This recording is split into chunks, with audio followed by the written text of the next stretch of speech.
Texas history parallels a lot of things that were going on in America as a whole. 1920s, the roaring 20s.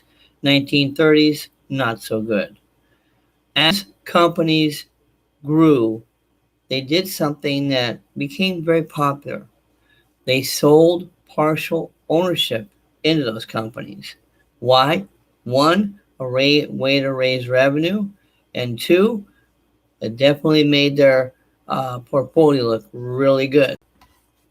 In the process of selling stock, or in the process of making that ownership available, they sold stock shares.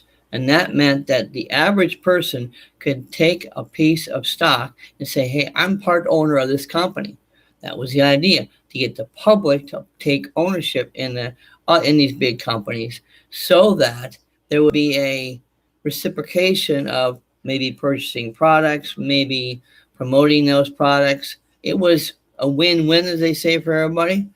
Well, the only problem with the stocks that they were buying was many people were buying on margin. In other words, they didn't have the money, the full price. They were borrowing to get the money to pay the stock, or they are telling the stockbrokers, we'll get you the money later on. We'll pay only a certain amount down. And stockbrokers were allowing that to happen. So as the economy started to get really motivated, it was doing well, people started to put their money into stocks, started speculating, started making promises, I'll pay later.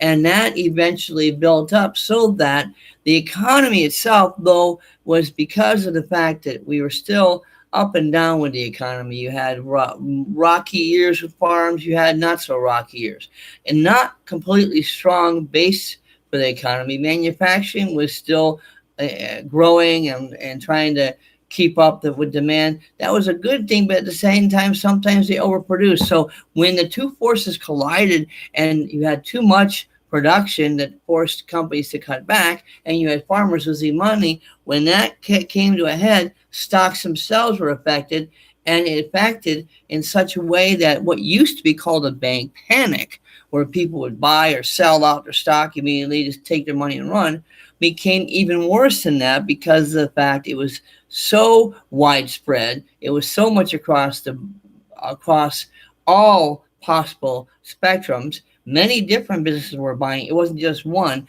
Many different businesses were selling stock. And as a result, more and more people found themselves literally facing nothing because their stock became worthless, all because they were only paying $1 on the 10 that they owed.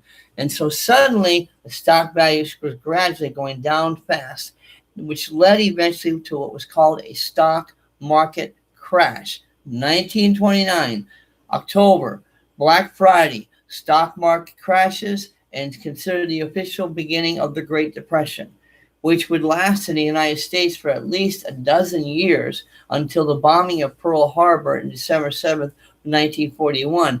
That is believed to be the official end because that is when we decided it was time to go ahead, go to war, and take on the Japanese. That wartime footing is what is believed pulled us out of the Depression. In the meantime, administrations were trying everything they could to turn things around. They were using one program after another.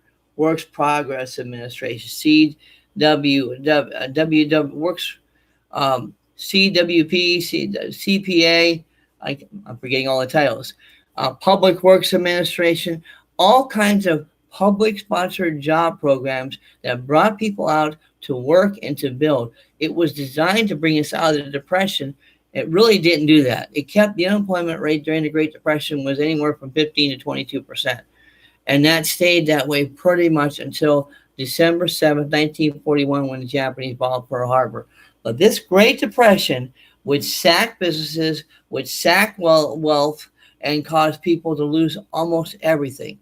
It was a tragic event in American history, and yet it was definitely a learning event where we learned from that how we should better speculate and how we should better invest. And that we can talk about at another time. But right now, the main focus is the fact that in 1929, all of the economic factors that were turning down came to a head at one time and forced stocks to come tumbling down, and as a result, we saw the beginning of the Great Depression. We can talk about this more another time. Thanks for talking.